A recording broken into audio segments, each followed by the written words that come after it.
Hello friends, it's me, Spacey Ghost, back from the void, and we're doing something different. I talked about this in my last video where I did a face cam, and I'm actually gonna do it now. So this is either gonna turn out bad, or good, or meh. Probably meh, knowing me, but I am going to rant about Voltron, because damn, I love this show. It is like my most favorite show right now. And that's saying something because it like literally just came out last year.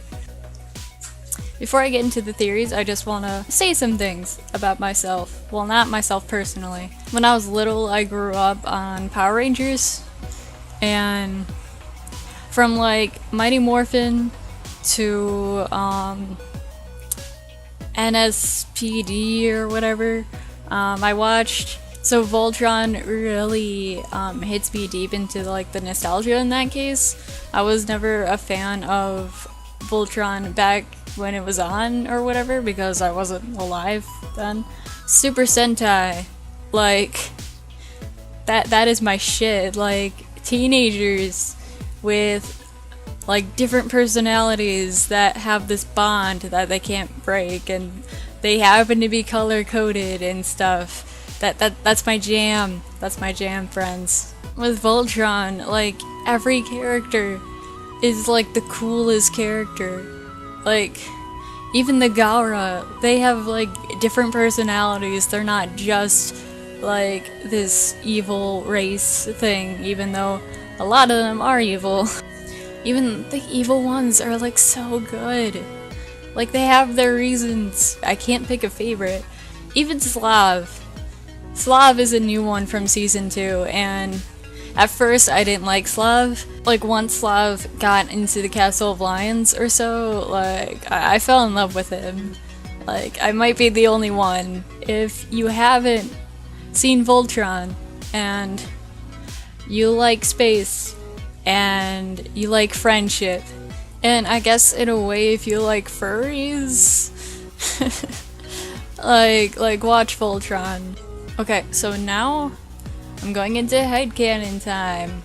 Okay, so when I say headcanon time, I mean like this is how I view the characters when it comes to like gender and sexuality. So starting with Shiro, I see him as either a cis dude who is bisexual or a trans dude who is bisexual. Always bisexual. But I say either cis or trans because there's actually a picture that came out like last year. One of the creators or directors or something released a picture that they drew, and it had the characters holding up like, oh, it doesn't matter if you're like race, gender, or LGBTQ whatever, you're loved or something like that. The important things to note is that Pidge and Allura are holding the gender sign, and Allura's female, or coded female, because aliens, and in the show, Pidge is female. So yeah, gender. And then there's Hunk, who is Samoan, and Keith, who is like half Asian and half Gaura, holding the race sign. So it's like, yeah, okay, that makes sense. And then holding the LGBTQ sign is both Lance and Shiro. Okay, so why those two? Why those two specifically? Like, I don't think they would just throw characters in there because like they didn't have any LGBT characters.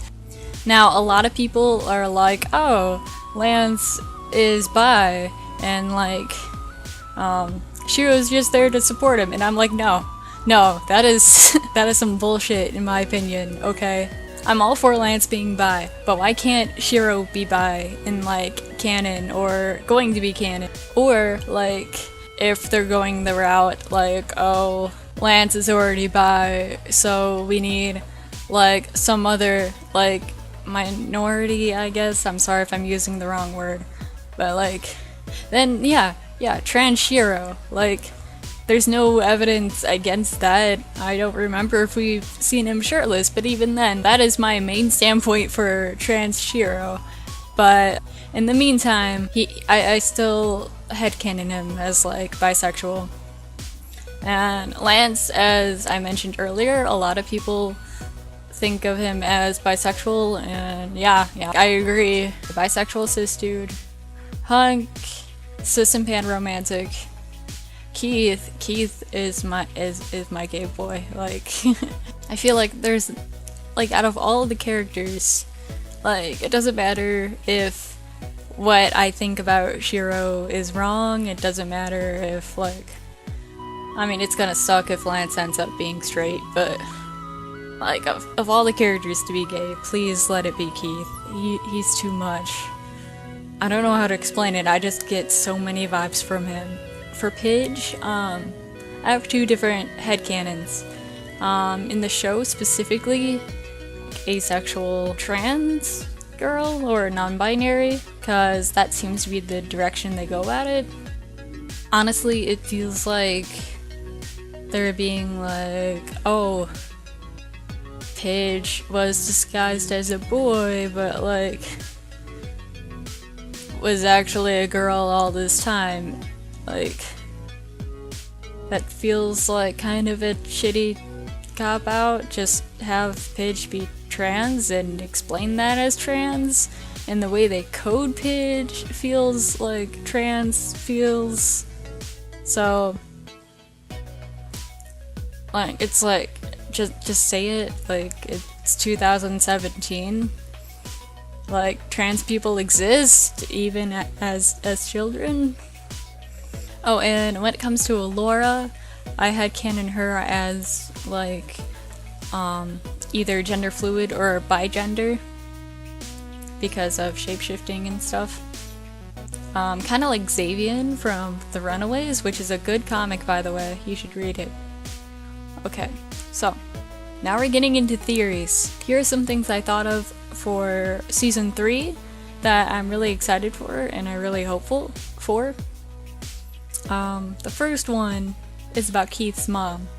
A lot of people in the Belly of Wellblum episode think that Lotor is the Gaura that Keith saved in there, but I think it would be cool if it was his mom, actually, because just the dramatic irony of it, like, oh, this mysterious Gaura, you don't know who she is, but she knows who you are, but she's, like, in some kind of, like, disguise / armor thing, and he hasn't seen her, like, at all in his life, I think.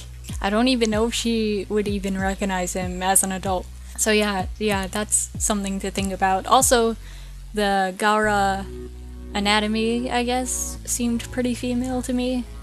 Not to stereotype or anything, but, like, she had kind of the foo thing going on. Another theory I have is that there's gonna be some kind of endgame ship. Okay, you have these teenagers, and they have a strong soul connecting bond with each other. There has to be 2 or 3 of them who want to get with the other, and since most of the paladins are dudes, I feel like it's gonna be some, like, serious gay shit, and any pairing could work. Like, Lance and Hunk, cause they're, like, best friends since the garrison and stuff. Clance is, like, an obvious one too. I don't really ship anyone with Pidge because of age differences, and that is the only person I'll think that towards, because Pidge is just too small. They're only 14 dudes.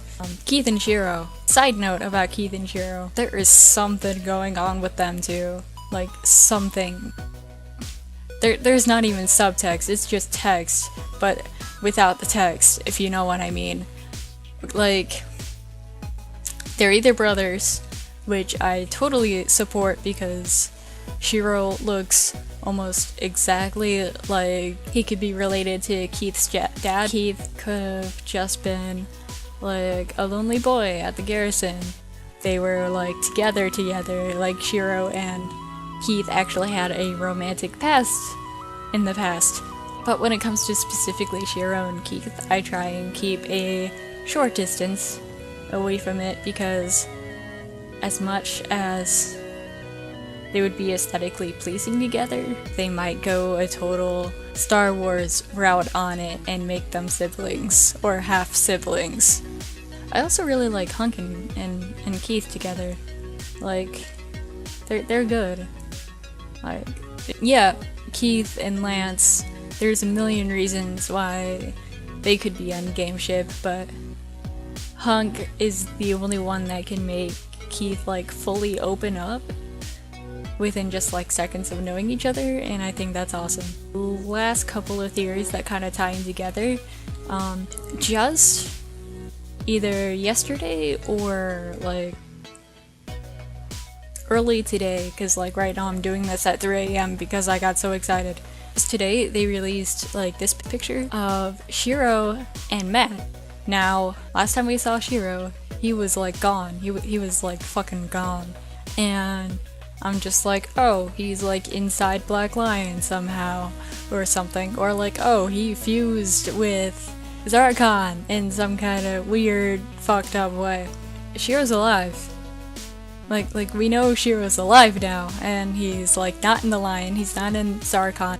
He's with Matt. So my new theory is that because the Black Lion is the guardian of like the sky and teleportation or something, here's what I think it's gonna go down. I think Matt escaped, except he had like different circumstances going on, and he ended up joining Rolo and his bandit crew, and they were like kicking all kinds of ass, and they just happened to be close by when Zarkon had that big mech battle in the end of season 2, and the Black Lion sensed that Shiro was in ultimate danger and wanted to protect him, teleported Shiro onto the rebel ship where Matt is, either because it happened to be the closest by, or because it recognized Matt as part of the bond with Shiro. So those are my thoughts on that. Also, because Pidge is wearing Matt's glasses as part of Pidge's like disguise or whatever.